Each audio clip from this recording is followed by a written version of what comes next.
HSTs trimmed and pressed and ready to go.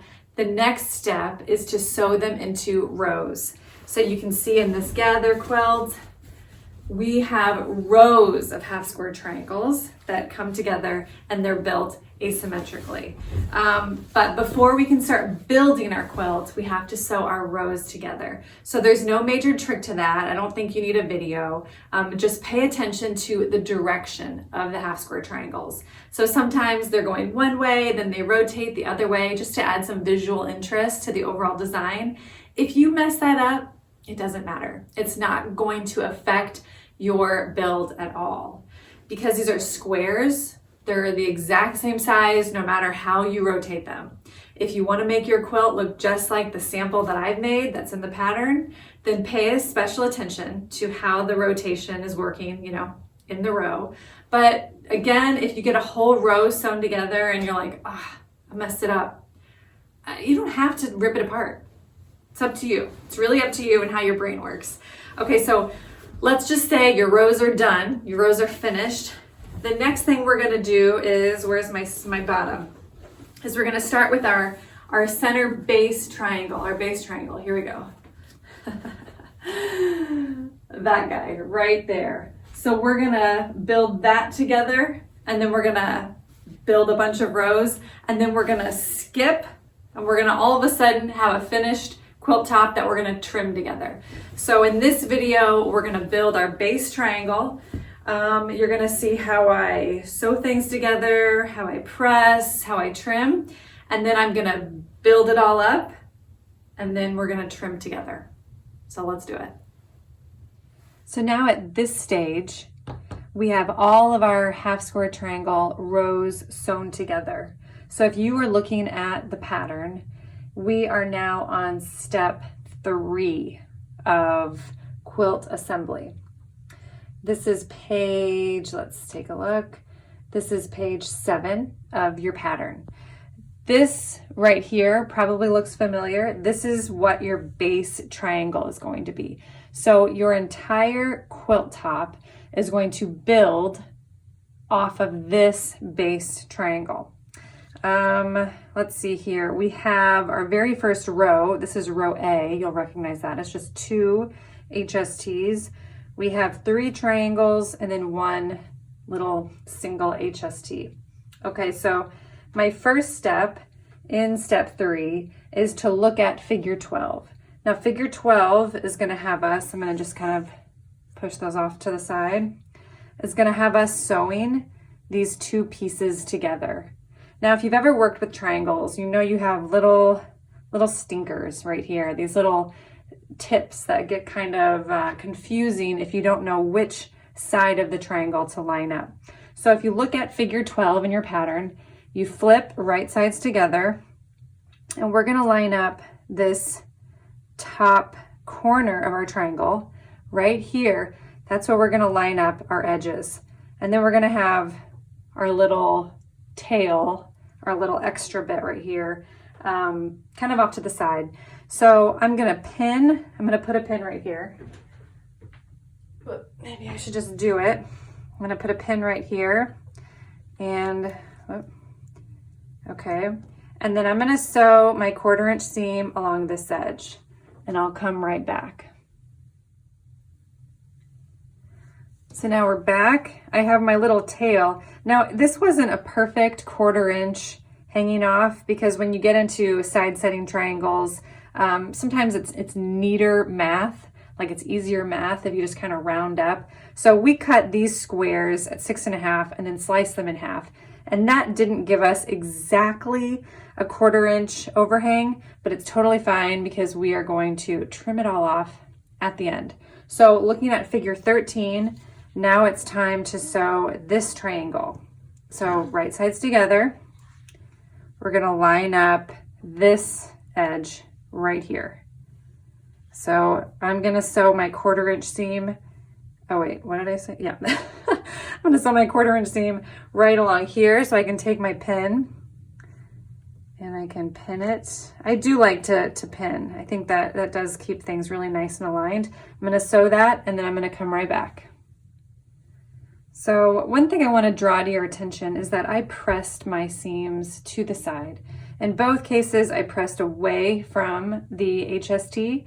That is not what you have to do. With this pattern, you can press to the side or you can press your seams open. It's up to you. The reason it doesn't matter a ton is because after we finish this base triangle, all of your rows are going to be separated by single strips of fabric. So you don't have to worry about nesting seams. So the direction of your seams, open, to the side, whatever, it isn't a huge deal. It's really your preference. So that is not specified in the pattern, and that is why. Okay, so you can kind of see our little base triangle is starting to form. All right, now we're on figure 14. So our next step, which you can probably guess, is to sew this triangle to our row A, and we're gonna put a pin in it, and we're gonna sew a 1/4 inch seam right here. Now, one more thing I also wanna bring to your attention. This is looking a little sloppy, and some of you are probably struggling to not trim it. You can. All of it's gonna get trimmed at the end. So in the pattern, I say, you know, wait till the end to trim your dog ears. You can do that or not. It's up to you to trim as you go. I find that I actually have the most accuracy if I trim all at the same time. I can take a ruler and I can just do a slice at my 1/4 inch line. So again, it's up to you. Okay, now I'm gonna sew this 1/4 inch seam and come right back. Okay, we have one more seam and then our base triangle is finished. If you look at figure 15, again, still on page 7 of the pattern, that's where we are. So we're gonna flip right sides together, and this is the one time you are nesting seams here. So if you are a seam to the side presser, this might be that one time you do that. So I'm going to make sure, now I have a special way I like to pin. I'll zoom in here so you can see. Okay, so when I'm nesting seams, I do like to get my seams going different directions so they kind of fit like a puzzle. So they kind of just scoot into each other. I don't know what nesting, like nesting dolls. I guess that's the thing. Okay, so I'm making sure that they're right in there, that my edges are lined up. So my seams are kind of locked in. My edges are right up to each other. Now, some people use those, what are they called? U-pins? I think they're called U-pins. But this is another way. You just take a regular pin, and I typically pin out. So I start on one side and I come out on the other, and that just locks it in together. So you kind of have this diagonal. So whenever I'm nesting seams and I'm pitting and I want them to be really, really perfect, which is, let's be honest, all the time, that's usually what my pins look like. And then I do very slowly and cautiously sew over that pin. I don't move it before sewing. So you have to be okay with that. If you're not okay with that, this might be a time where you glue baste. And I have a blog post on glue basting if you're interested in that. The key to glue basting is to heat set. So if you don't heat set your glue, the glue won't work. So keep that in mind if you don't want to sew over your pin. Okay, I'm gonna sew this and then come right back. So now you have something that looks an awful lot like figure 15. We have our dog ears that you can trim now, or you can even wait till the end of the project to trim when we're doing that in figure 19. Or is it figure 19? When do we trim, people? We trim in figure 20. I'm sorry. So like I said, it's up to you, you know, however your brain works. My brain works okay with not trimming. So even though I have in the pattern for you to trim now, you know, I'm not going to, but you can. So that's kind of an option. All right, so just to start our build with figure 16, this is when we come in with, I believe it's color 3 strip. And now I haven't trimmed, this is just a width of fabric strip. I've given myself a clean edge, and it says to sew the color 3 strip to the left side of the base triangle unit. Now, if you don't want to cut and measure your strips beforehand, you can even take a ruler and you can line it up with the edge just to make sure you're giving yourself an inch. Here, let me scoot this over so you can see what I'm talking about. Here we go. So if you have your strip lined up, I mean, a lot of this is just eyeballing. Here. Okay, so now we've got our ruler. And I just want to, at this point, take my scissors and just make sure that I'm giving myself, you know, some space to trim. It's not like I'm measuring an inch, it's just I'm giving myself some space. So I'm going to take this ruler away, place right sides together. I am definitely going to pin this strip. Strips are the worst culprits when it comes to shifting and pulling and stretching and creating warp in your quilt. So at this point, you're like, oh, it's so easy. There are no seams to match. I'm just gonna zip on through. Nope, don't do that. If you don't want a warpy quilt, this is the time when you need to pin. Even more so than if you're trying to match seams. I know that sounds kind of crazy, but I'm crazy. I'm a crazy person. No, but really, this is gonna help you out in the long term when we do get to that figure 20 and you're folding your quilt in half to trim everything. You're gonna be like, oh, what a good job I did. Nothing's warpy and crazy. It's because you pinned here. All right, I'm gonna do this. I'm gonna pin a couple. I'm gonna get a couple rows sewn here and then we'll meet back. So now we've sewn a strip and then a building block strip on top of that. And you can start to see our gather quilt start to gather momentum, you know, like a snowball rolling down a hill. So our next step is to bring in row B. And I would say just double check that your half square triangles are going the right direction. It doesn't matter if you get it wrong. Okay, it's a square, so it will fit together the same. But if you want to replicate the design that I made, you know, just double check. If you get it wrong, whatever, double check next time. Okay, so these are my next couple of moves I have going on. I have row B here and I have row C here. So my next step is to sew row B, like in figure 18. I'm gonna take it right sides together. I'm gonna line up this corner. I'm gonna try to line up this edge so I know things are staying pretty square.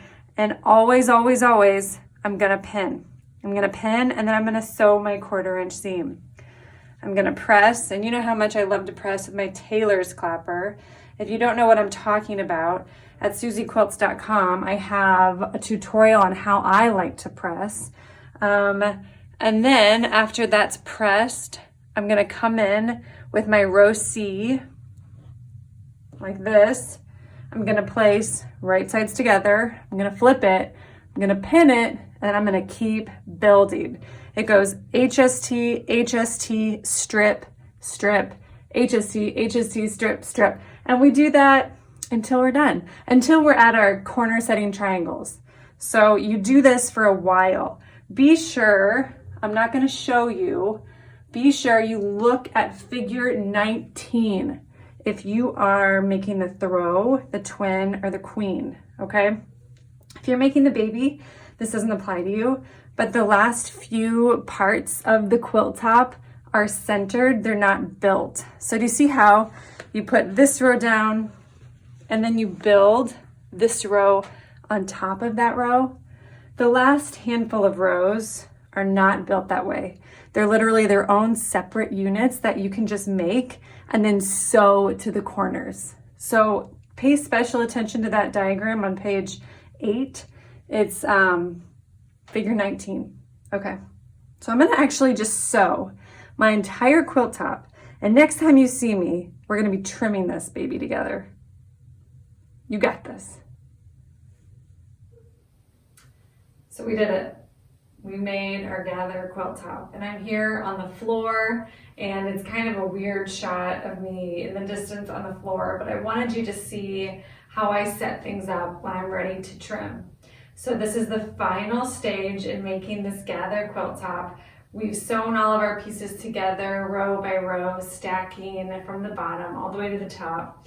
And now it's time to trim.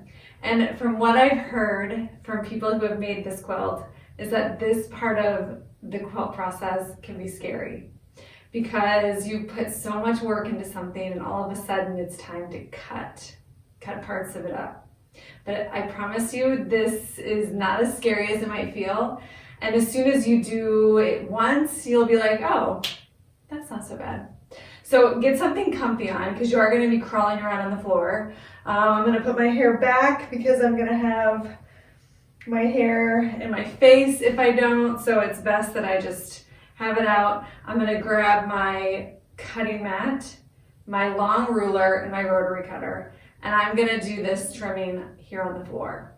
Okay, so if you don't have a wide open space, if you can't push your furniture back, you could do it on a big table. If the weather's nice, you could even do it outside, but you do need to do it on a cutting mat. So don't take your rotary cutter to your wooden floor, don't take it to your dining room table, only take it to your cutting mat. Okay, these next shots might be kind of crazy because I really want you to see what I'm doing. So I'm gonna hand the phone to my husband and he's gonna hold it and try to record what I'm doing. So you get a nice aerial shot and then some zoomed in shots so you can see different parts of the quilt process or the trimming process that might be helpful. Okay, here we go. Hi, so here we are on the floor. Hi, John. Thanks for filming this. That's my husband. So what I'm doing is I'm starting at the top. The bottom is the other side, so the opposite of bottom is top, just in case you didn't know. I'm folding this in half, just like figure 20 shows. So if you look at the pattern, figure 20, 21 is what we're doing right now. We are trimming our quilt top. So what we want to do is line it up. And if you were making one of the larger sizes, like a queen, like a twin, those corner setting triangles are going to be larger than you actually need. So feel free to, trim off a little bit of those triangles. And, have grace for yourself in this final stage. You really just want to get 4 straight sides. And I promise it will just kind of magically work out. Okay, so I'm kind of holding this with one hand and then, kind of fussing with the rest. I'm a little out of breath because I'm also 20 weeks pregnant and crawling around on the ground is not my favorite activity. Okay, so I can kind of see visually, how the quilt is split in half and you have these colliding color stories kind of coming together in the center. I can see visually that we're right there. So this is, nice and centered, nice and flat. Okay, so if you can see, John, if you might want to zoom in, I'm going to unfold this a little bit after all my hard work. This is my peak right here. Here's my peak. Can you see that? So visually, I would love it if the peak of this triangle right here was the top of my quilt. And since we usually have that 1/4 inch seam allowance, I'm going to try to cut. I'm going to see if when I line up these corners, if I can get the other side to be about, here's my seam right here. So I want to try to get the top of that seam if that makes any sense to you. Here I can hold it like this. So in the throw, you can see how this is the edge of my quilt where you have your pieces, your separate pieces that are coming in from the sides instead of being built the way that the bottom was built as we talked about. And then this is the very, very top. So I'm going to try to cut so it's about right here. So when I flip it over, visually, it's going to be here. And then when you have that seam allowance, it'll visually be at that peak. Not mandatory. Again, there's so much going on in this quilt. It's okay if that's not what happens, but that's what the back is. So this is the visual peak where these 2 seams intersect, and then this is the seam. So I know this is a 1/4 inch from that visual peak. So this is kind of where I'm headed when I'm trimming. Okay, so here I'm lining these up again. Sorry, I know you just watched me do this. And now you're gonna watch me do it again. There we go. Okay, and I like to do the top first, like I said, and then scoot on down to the bottom, and then do the sides. I think that is easiest. So I believe figure 20 is showing how we trim the top, and then figure 21 shows how we trim the sides, just by the exact same technique. Okay. I'm just kind of fussing with it a little bit, trying to line things up. You can kind of feel when things are lined up. You know, those kind of fold nicely on top of each other. Okay, here we are again. I'm gonna take my hand and just try to get that fold really nice. Okay, here we go. You ready to do this? You scared? Don't be scared. And see, I can square up right here, my ruler with the triangle itself. I can also, you know, kind of visually, if it's helpful, I can line it up with my grid, just so I can use my ruler to see, am I gonna get that edge right here where I want it to line up? And yeah, that is pretty close. I can make it visually right there. So this is where I wanna be, and this is where I'm gonna be. So you can kind of fudge it a little bit. If your quilt is not totally square, that's okay. You know, you can go back and you can do some more trimming. So here we are, kind of crawling around. I'm gonna go for it. Whoops.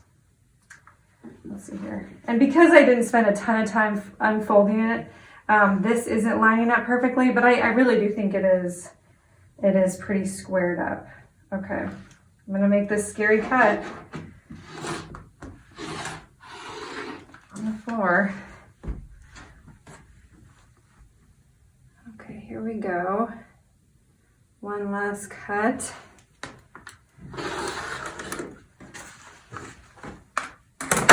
Now we're gonna unfold it, and one of our 4 sides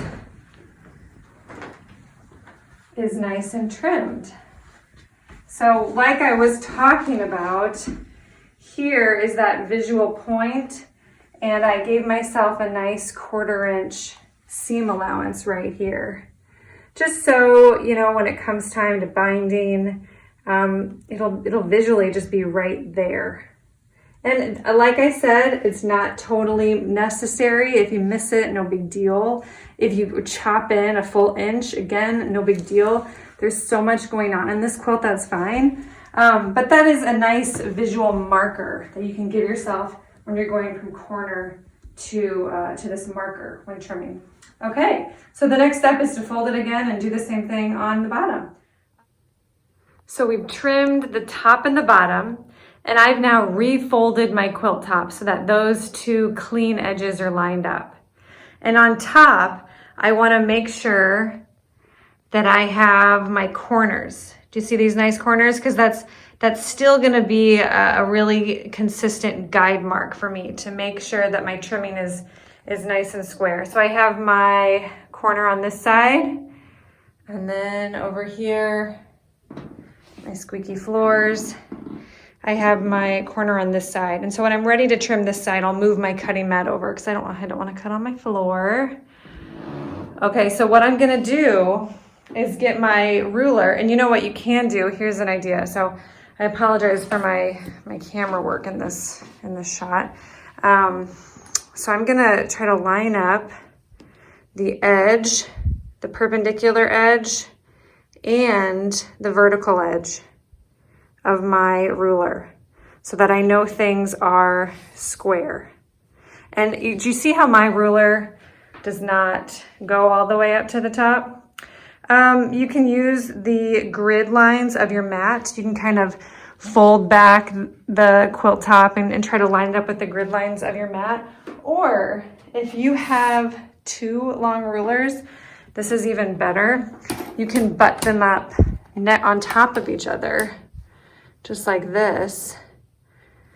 And then you can really clearly see what's going on. So I can just visually see where I'm gonna be trimming. And then up here, So I want to make sure, okay, I have my horizontal and my vertical nice and lined up. And you can even see, this is kind of nice, that it all lines up pretty nice and on that 45-degree angle too. And then I walk over here, and then this 2, see that 9, that horizontal, that 2 is lined up. So this side is looking really good and square. I think I'm ready to cut. So I'm gonna go ahead and cut this side. Off camera, I'll cut the other side, and then we'll meet back and you can see the finished quilt top. So I'm trying my best to get this aerial view. I apologize if it's not great, but here is the finished quilt top. We've trimmed all 4 sides and it looks pretty square to me.